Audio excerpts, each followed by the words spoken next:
Hey everybody, Dr. Nita here with Mylan Family Chiropractic Center, riding in the car with the chiro. So I'm a little bit late today in broadcasting because I had trouble picking up internet where I was in the car. So I ran down here to get my adjustment for my chiropractor, and so I'm getting some good internet right now, so I figured I'd go live here. So feel fantastic, got my power on, so I'm super stoked about that. So today's topic has to do with insomnia or difficulty sleeping. I'm getting a lot of glare in my eyeglasses, so I'm going to ditch them. So, insomnia. So many people come into our practices as chiropractors with difficulty sleeping or years and years of clinical insomnia. I personally struggled with insomnia for many years. I don't know why, but I do know that since I've been under regular chiropractic care, cleaned up my diet, obviously my insomnia was there when I was young and in my teen years for sure, through my 20s. And what I have found is the importance of figuring out why somebody is struggling with insomnia. What creates that difficulty in sleeping? So here we are in the midst of this, health crisis, so to speak, supposedly, and people are stressed out more than they've ever been before.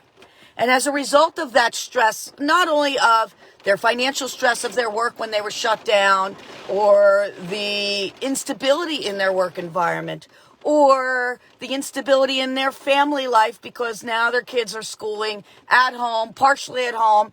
How are the kids going to be healthy? How are they going to be healthy? Do they have stability in their work environment? Having utilized many other things to help them get through their difficulty sleeping with drug therapies that allow you to sleep, but they don't allow you to rest. So there's a huge difference between resting and sleeping, right? So when you're restful, your body is healing and repairing. When you're sleeping from perhaps a drug-induced sleep, the reality is while you got sleep, you didn't get rest. And your body never really completely heals and regenerates and rejuvenates because the medication alters how the body works. It literally shuts the body down so that you can turn your brain off, tune out. Well, I guess you get some rest during that, but I know it's not restful rest because so many people come in telling me on a daily basis how they have to use whatever every day in order to sleep. Yet no other alternatives have been offered for you to get restful sleep. So let's talk about the attack on the body when you use these other things like pharmaceuticals, right? So when you use a pharmaceutical, it completely covers up your body's ability to adapt. And being able to rest allows your body to adapt better, healthier, and allows you to be more functional, thereby giving you more restful sleep and allowing you to have better energy and better functionality throughout your days. So what I found clinically as a chiropractor, number one and most importantly, is I have found that problems in their upper neck area are the biggest issue with people who suffer with insomnia. They have major subluxation. What is subluxation to those of you that are under regular chiropractic care? That's when one or more of your bones shift out of place, puts stress on your spinal cord and your spinal nervous system, and wherever it goes, you can have problems. Well, when we're talking about the upper neck area, we are talking about the thickest portion of your spinal cord. Your spinal cord is thickest in the upper neck area and thins as it goes down the spine through your body, right? So when you're interfering with that cord at the very top in the base of the skull, you're literally interfering with all messages throughout your body. So your body's not going to work right. So it's kind of like being in a room where 10 people are talking to you at the same time. So you've got all these messages coming at you all the time, and you're trying to hear all the messages, but you never completely hear any one singular message completely because of all the static on the communication line, right? Same thing happens in your body. When you have interference in your upper neck area, upper spine, there's interference and static going on. So you're getting all these messages going on. Your body can't calm down and do what it needs to do, which is sleep restfully. And the key is sleeping restfully. Not sleeping, hey Jill, thanks for watching. Sleep restfully, because restful sleep is what repairs and heals. Not just comatose sleep because I drank too much alcohol or I had to take some kind of drug therapy in order to get me to pass out. Literally. Hey, Jar. So it's really important that we understand that communication right here at your upper neck area is the solution to getting your body to zone down, neurologically speaking. Now, there's some things that we need to do, right? I mean, we can't be on our phones stimulating our eyes, which is stimulating our brain. God forbid you're actually watching anything to do with politics right now. You're going to bed pissed off. I know I am. So I need to cut that stuff out before I go to sleep, right? If you're in the state of New Jersey and you're watching what our governor has to say, you're definitely pissed off because he's mandating all this other stuff. If you're reading about what some of the other crazy governors are doing out in California now, they're setting up new criteria on how you're supposed to celebrate the holidays with your family. Are you kidding me? Okay, so let's say you have 5 kids in your family. Hi, Angela. 5 kids in your family, and the state of California is saying, well, you 5 kids, if you're married with kids, you're going to have to decide who's going to be able to come to your Thanksgiving dinner. Are you kidding me?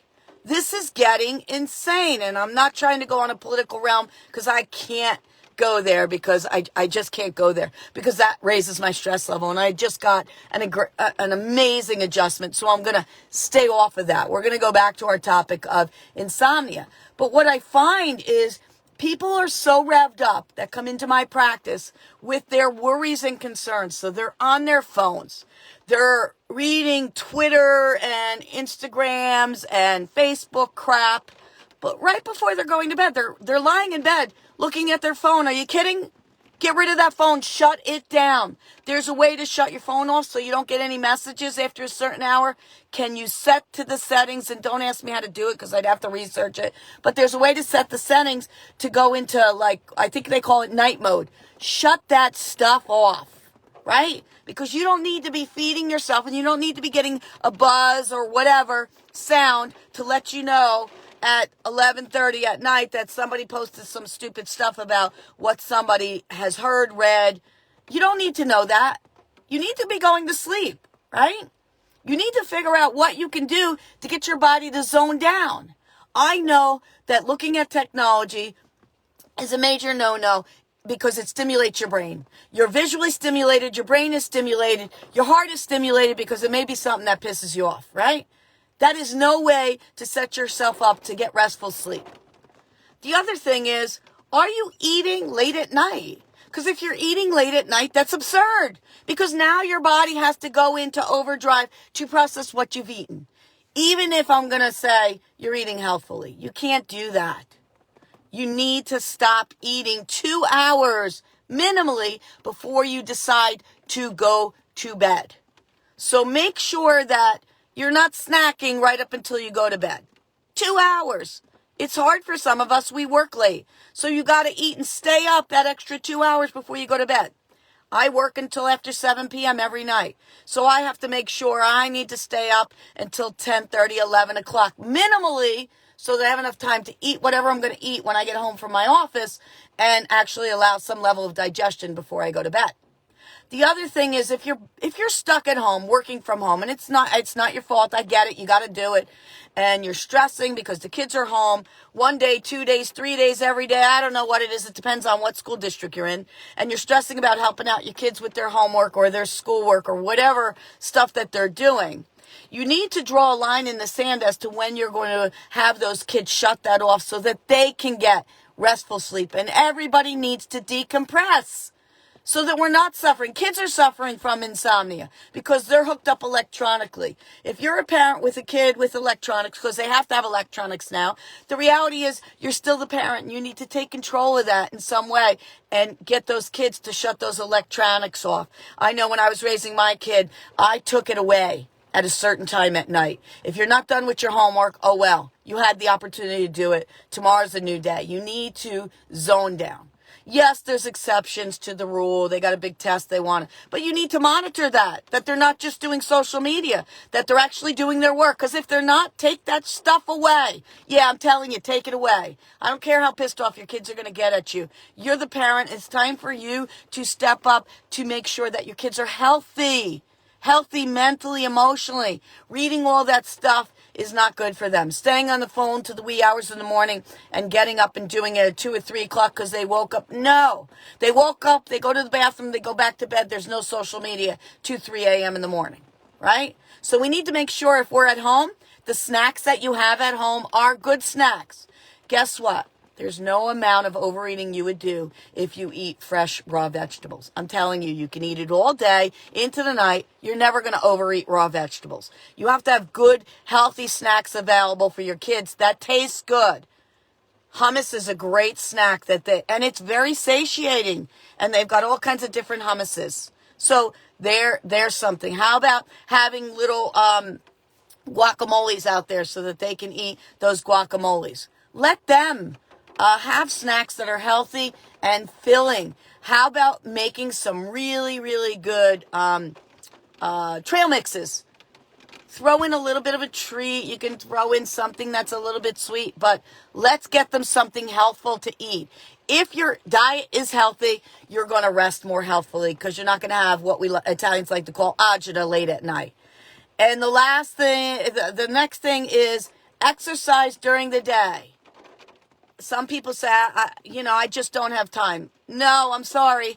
Look at your clock on how much time you spend on social media and then try and tell me you don't have time to exercise. 30 minutes. Well, I don't have gym membership. I can't go to the gym. I can't go to the gym either because they're swiping in and out and doing this contact tracing crap. Peloton is $13 a month. Even if you don't have a Peloton bike, I don't have a Peloton bike. I bought a less expensive bike.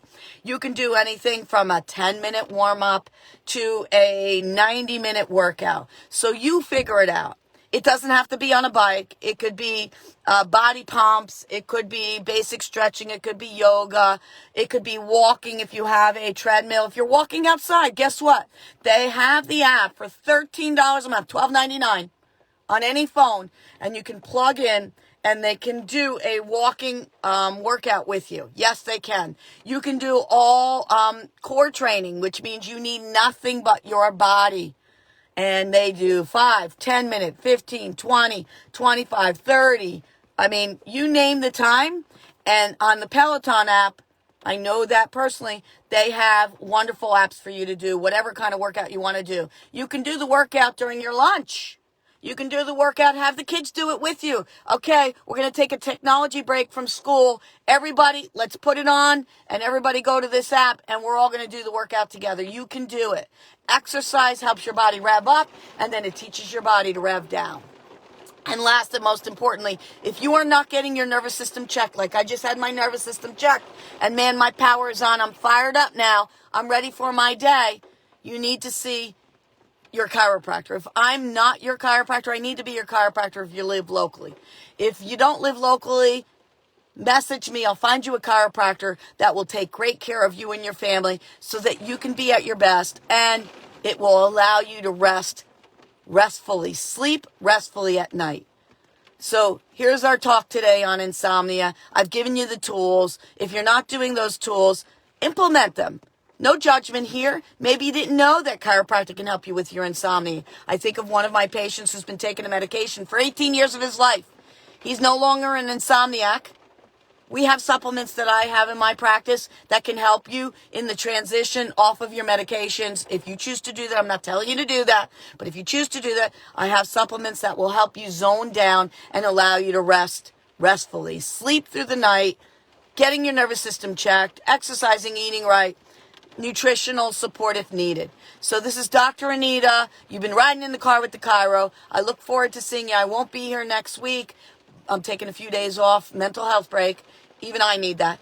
And I'll see you the following week. If you have anything you want me to talk about, drop me a line, say hello. I'd love to hear what you'd love to hear about. Have a great day. Happy Halloween to everybody out there. Enjoy it.